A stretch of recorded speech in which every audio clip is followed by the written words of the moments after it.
Speaking of number ones, his number one teammate sitting behind him, K2DH.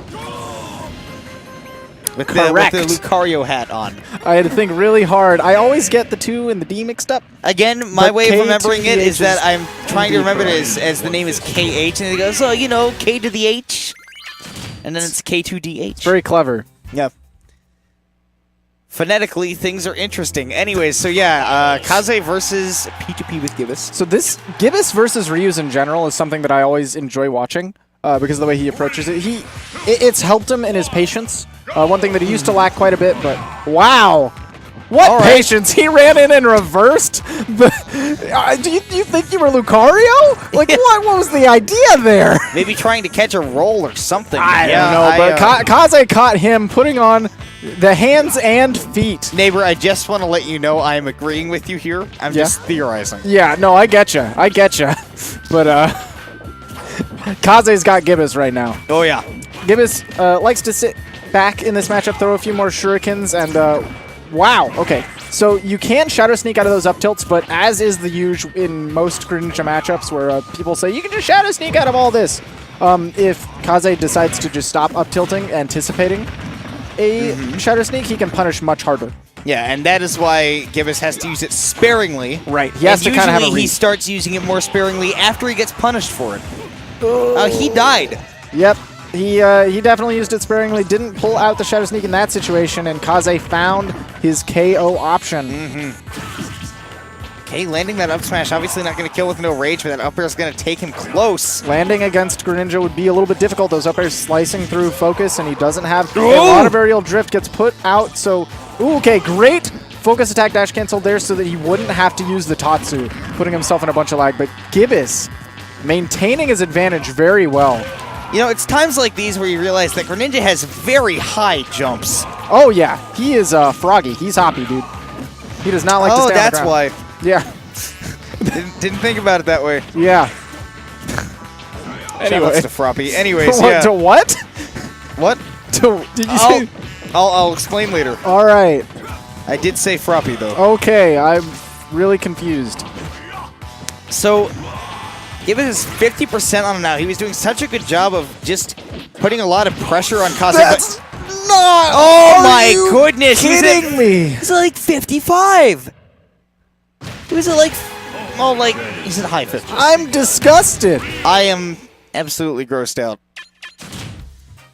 See, when you see Gibus making those faces that are like, that's usually him internally going, oh!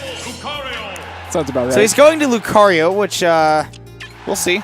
Yeah. Obviously, going to Omega Wily Castle. Look, if we had like a Twitter for like DFW Smash commentator memes, right? One of the posts on here would definitely be, so Gibus likes to go to Omega Wily Castle because he likes to use the walls to recover. Definitely. One thing I love about both of the characters that Gibus plays in this matchup is both of them can duck the fireballs, and that sets up for a lot of interesting defensive scenarios. Yeah, particularly he can play very effectively defensively. That was a ton of damage. What the heck? Yeah, connecting with the up tilt into the strong up tilt, catching the Shoryu afterwards. Big damage going on. But all that is in Gibus's eyes is a little bit more rage and a little bit more aura. A little bit more damage for him to deal. Yeah. You give me damage, I will give it back to you. That is Little Red Riding Hood saying, wow, a lot of percent on you, Lucario. And he's saying, all the better to janky with, my friend. That was really good. Oh, wow. A lot of hitboxes flying right now. Punishes the air dodge. But... Yep, here it comes. Wow, gets the perfect shield and still drops? I think that was because of the multi-hit nature, perhaps. Right, interesting interaction there. Okay, the jabs and Shoryu. He just did straight up regular jabs into Shoryu, catching Gibus' landing. That was pretty sick. It's pretty difficult for Gibus to DI out of that Lucario. It's pretty chunky. Got some thick thighs, but he is able to get another grab. Not quite going to do it without any aura. He is hard to get these kills on Ryu. Oh, yeah. So there he's, like you said, Gibus able to duck under the fireballs and does so there. It's very important against like Shakanetsu because if you decide to just sit there and shield it, it puts you in a good bit of shield stun where you can just set up more pressure. Whereas ducking through it, you have the ability to countermeasure with your own down tilt, set some stuff up. Dude, so obviously we know the back air is very strong with aura, but you just saw that it's also very strong without it, too. Okay, the throw off stage. Now Gibus actually built up to a decent aura percent, so it should be a lot easier for him to find a kill now. Right, the only struggle is that means he's getting ever closer to kill percent. With Ryu's Rage, I think he is in kill percent, given the 59 that he died to last game. Absolutely at this point. 84% definitely in range. He's got to play... speaking of range, he's going to have to play a ranged game against this Ryu if he wants to continue this bracket run. But Kaze has been a fortress of tilts right now. Oh, and speaking of, that'll not quite. Gets the sour spot of that Shoryu there. Had to jump pretty high for it. Gibus is really good at recovering with Lucario on stage. He almost never gets the bad hit on stage with the up B. There we go, like you saw. That should do it. Gonna be able to connect. Were you like, what? Yeah. Man, you're at 150. I think it's justified. Yeah. That was definitely an ooh.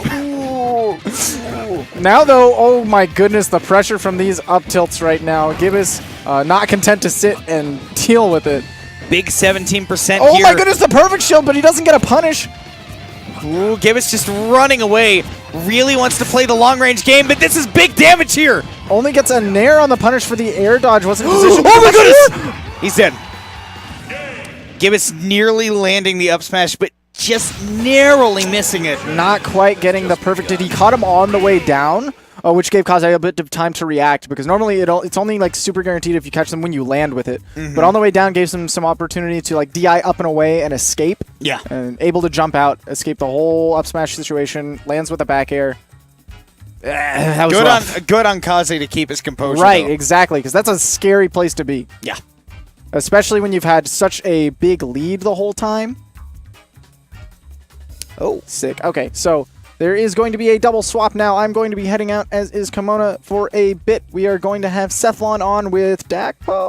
Sethlon pointed at my chair, so I suppose I'm getting up right now. Yeah, I don't think anyone... I don't think anyone voluntarily sits in this chair. Except for Zan. Zan was sitting... Okay, well, Zan was sitting on this chair, and I was sitting there, and I was like, you know what, we'll roll with it. And then he said, no, it doesn't feel right to be sitting in this chair. And I was like, that's good, because I had to crane my neck up, like, at a 120-degree angle to see you. God, yeah, I can imagine. Yeah. I'm waiting for Dakpo. Where is Dakpo? Yeah, where is Dakpo? There he is. Dakpo. All right, I'm going to leave now. Okay, bye.